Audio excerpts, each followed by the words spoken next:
Clinton global initiative to sack employees amid dwindling donations.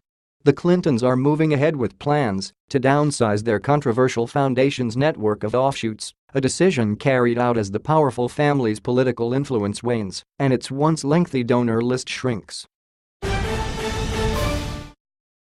In a decision announced last week, 22 additional employees are being laid off from the Clinton Global Initiative, known for its annual glitzy gathering of high-powered leaders and celebs.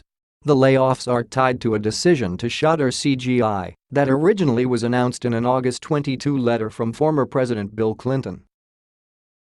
At the time, the Clintons were under pressure to explain how they would handle potential conflicts of interest with their namesake foundation if Democratic presidential nominee Hillary Clinton were to win the White House. Bill Clinton wrote in his letter at the time, "9 years ago in my book Giving, I wrote, I want to continue these meetings for at least a decade with the objective of creating a global network of citizen activists who reach across the divides of our interdependent world to build real communities of shared opportunities, shared responsibilities, and a genuine sense of belonging." That is exactly what CGI, its members, and its dedicated staff have done. Clinton lost the 2016 election to Donald Trump, but the family is proceeding anyway with its CGI plans, and those dedicated staff are getting the axe. The 22 staffers are part of a wave of layoffs. Syracuse.com reported on October 4 about a WARN notice announcing 74 employees would be laid off. Another notice was issued on January 12 stating 22 more employees would be let go. WARN is the Worker Adjustment and Retraining Notification Act, which requires employers to give 60 days advance notice of business closings. Under the form's reason for dislocation section, a staffer wrote, "Discontinuation, sick, of the Clinton Global Initiative, sick." The layoff date is set for April 15. It's unclear how many employees will be left at CGI after the latest round of layoffs, or if any of those workers will be shifted to other Clinton projects. A spokesman for the Clinton Foundation declined to comment on the record for this story. CGI, which began in 2005, is not a direct action charity like the Clinton Foundation, but instead brings power players together to address significant global challenges through their own commitments to action. While Hillary Clinton's presidential prospects were quashed mere months after Bill Clinton penned his August letter, other factors may have contributed to CGI's ending despite the disappearance of looming conflict of interest issues. While the 2011 CGI meeting boasted a roster of 46 sponsors, that number had been cut in half by the final September summit, Politico reported.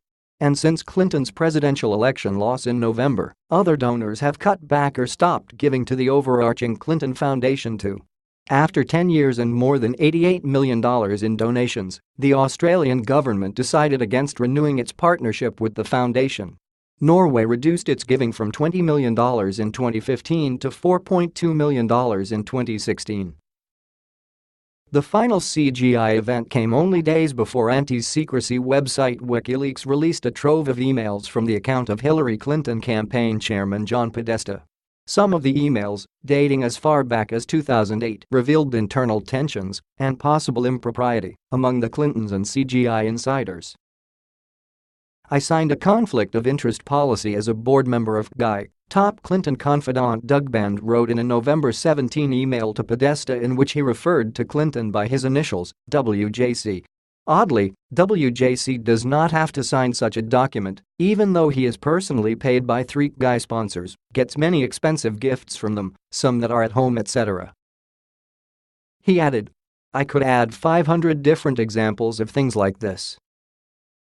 Chelsea Clinton was appointed to the CGI board in late 2011, and the Podesta emails show there was no love lost between the Clintons' daughter and Band, with notes from both sent to Podesta privately excoriating the other. Band, who began as Clinton's body man during the White House years, was one of the masterminds behind CGI and played a key role in securing donations for the Clinton Foundation. He continued soliciting clients for the Clintons even after founding his own company, Teneo, in June 2011, according to a memo he wrote addressing his role in the Clintons' world.